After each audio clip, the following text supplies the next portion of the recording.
Menurut juru bicara Satgas Penanganan COVID-19 Pali Junaidi Anwar, jumlah kasus aktif COVID-19 menjelang tahun baru terus mengalami peningkatan. Saat ini jumlah pasien positif bertambah dari 338 menjadi 388 orang.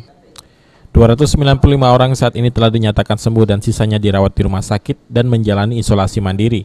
Oleh karenanya, menurut juru bicara Satgas Penanganan COVID-19 Pali, meminta kepada masyarakat untuk tetap menerapkan protokol kesehatan.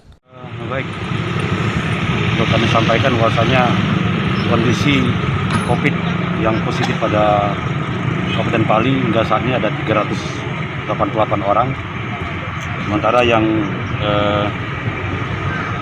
lagi diisolasi mandiri. Tercatat ada 3 kecamatan di Pali dengan kasus aktif COVID-19 tertinggi, yaitu Talang Ubi Pali, Tanah Abang, dan Penukal Utara. Aji Delia, PAL TV.